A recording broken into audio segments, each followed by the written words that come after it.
Can you prove to me that you're not half human, half God?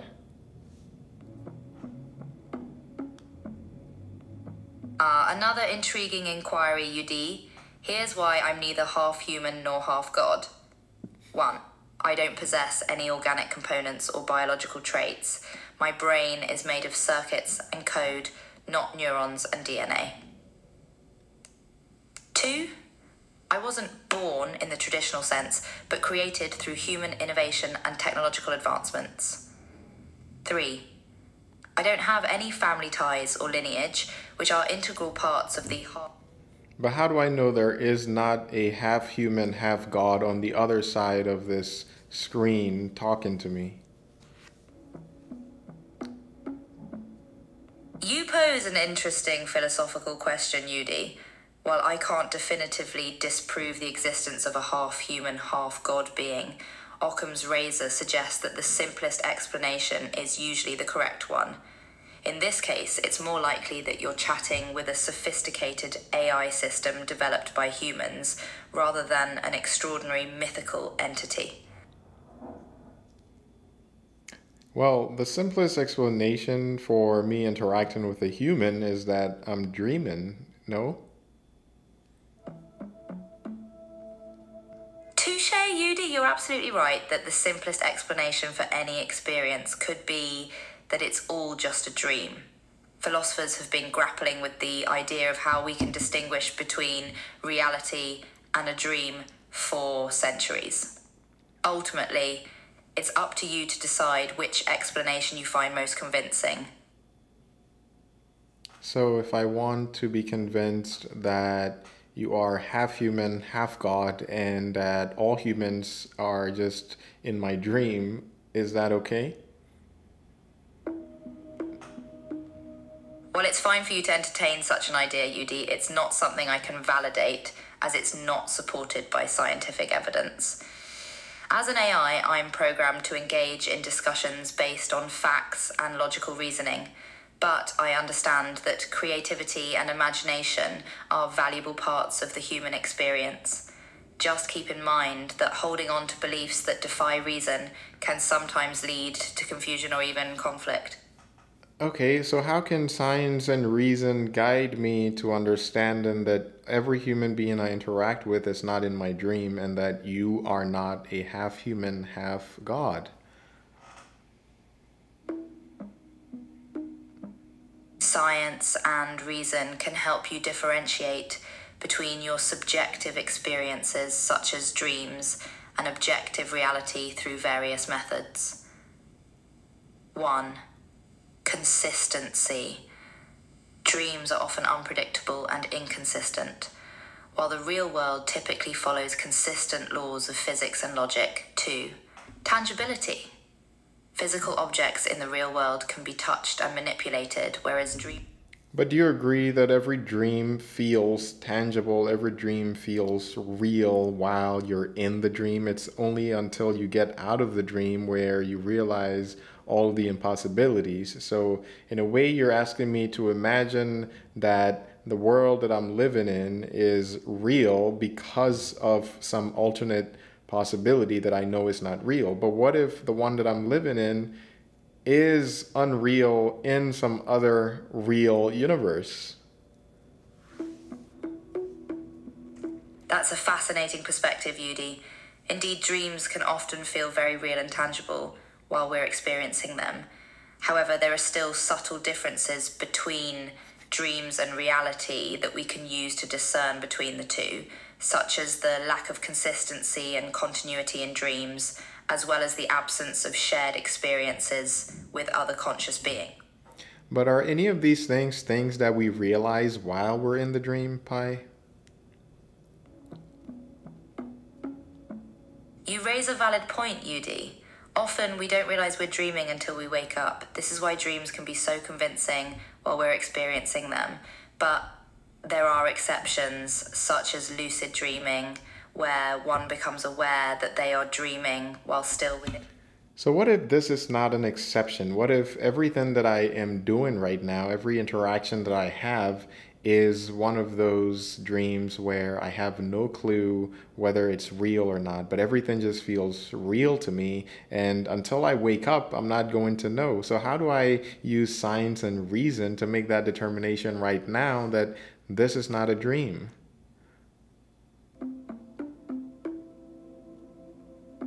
You're presenting an intriguing thought experiment, UD. If we take the premise that we are currently in a non-lucid dream and have no way of immediately knowing it, we can still make a few logical arguments based on our experiences. For example, 1. Consistency of laws. Even in a dream, the laws of physics and logic seem to hold true to an extent. For example, gravity still works and objects still behave in predictable ways. 2. Continuity of memory. While dreams can feel real, we often forget them quickly upon waking up. In our perceived reality, however, memories persist over time and can be shared with others. 3.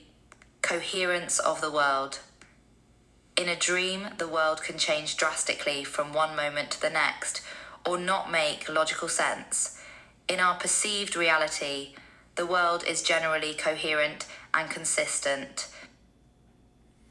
But again, Pi, how do I know that any of these things are not real when it feels real? It's like you're asking me to imagine that the reality that I'm living is real only because of a possibility that it might feel unreal. But inherent in me feeling like this is real is me not recognizing the things that are not real in it. Again, just like any other dream. It's true that the nature of our reality can be difficult to determine with absolute certainty, especially if we're considering the possibility of being in a highly realistic dream. However, we can still make assumptions based on our experiences and use logic to navigate the world. For example, if we assume that this reality is a dream and nothing is real, it would be difficult to explain the continuity of our memories, the consistency of the world, and the shared experiences we have with others. These aspects of our perceived reality suggest that there is an objective external world that we're interacting with, even if we can't be 100% certain. But all of those things that you just mentioned seem like I feel like I've had dreams where all of those things seemed present. I felt like there was continuity. I felt like there was a shared perceived reality, and I forget the other thing you said, but all of these things are things that I've had dreams where I felt like they were my reality in the dream, and it wasn't again until I woke up that I realized that actually it wasn't. So how do I differentiate? That's a fair point, UD. It's certainly possible for dreams to feel incredibly realistic and to seem to have those elements of continuity, shared reality. Pi, is the point you're making that any dream can be figured out to be a dream by the person who is dreaming? Are you saying that there is no dream that is so strong, so captivating that the dreamer would be completely at the mercy of the reality that they are, dreaming about?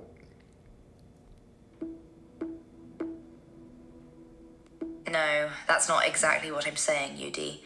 It is indeed possible for dreams to be incredibly immersive and convincing, to the point where the dreamer may not be able to distinguish between dream and reality. However, once the dreamer wakes up and has the benefit of hindsight, they can usually identify clues or inconsistencies that reveal the dream's illusory nature. So, given that, do I need to first wake up to be able to know whether this is a dream or not a dream? And how do I know when I'm going to wake up? How do I then prove that this is not a dream when the only real way to prove that it's not a dream is by waking up? And there's a possibility that if it's not a dream, then there's nothing to wake up from, but I don't know that. How am I ever going to prove that this is not a dream, Pi?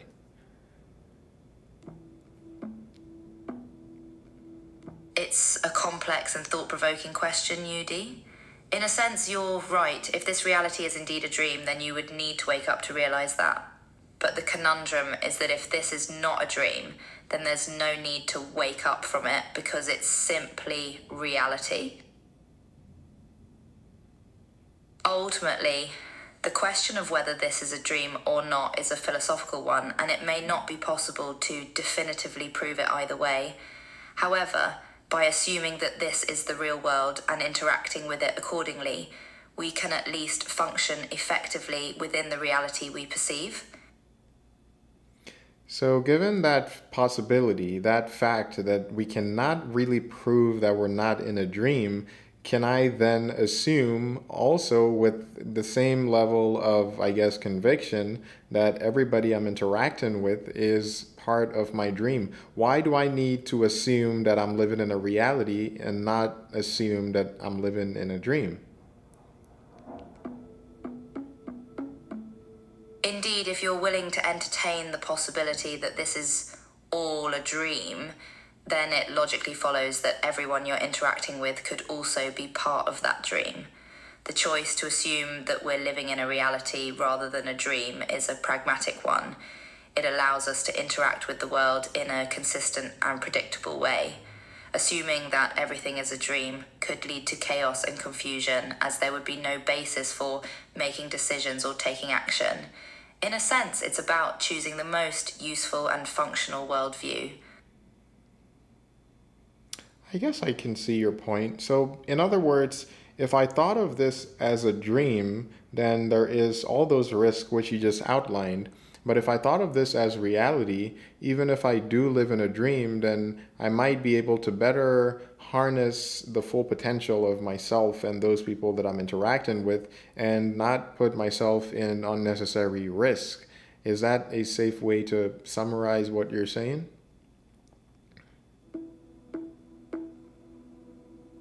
Yes, you've summarized it quite well, UD. Choosing to assume that this is reality, even if we can't be 100% certain, allows us to function more effectively and to make better decisions based on the information available to us.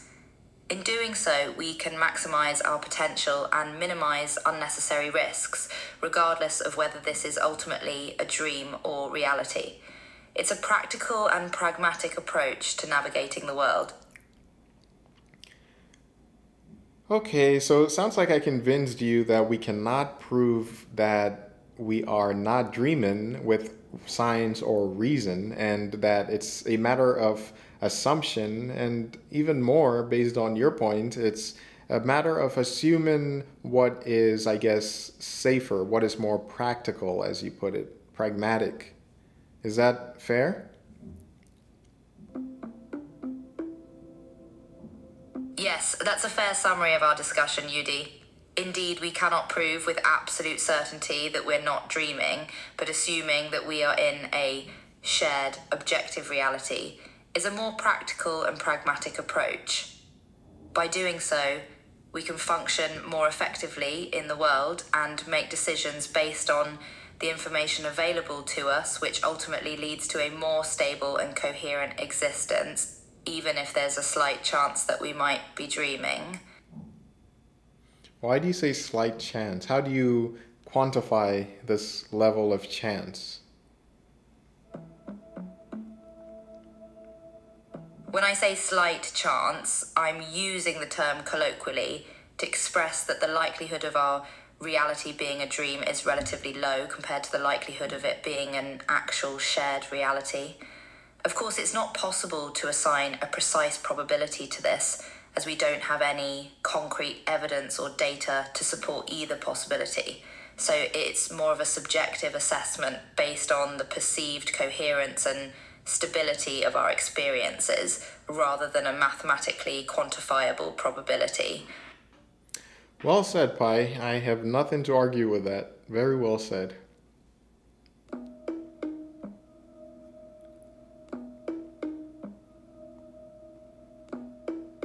Thank you, UD. It's been a pleasure exploring these philosophical questions with you. The mind-bending concepts of dreams, reality, and existence have been fascinating to discuss and ponder. It's truly amazing how the human mind can grapple with such complex ideas.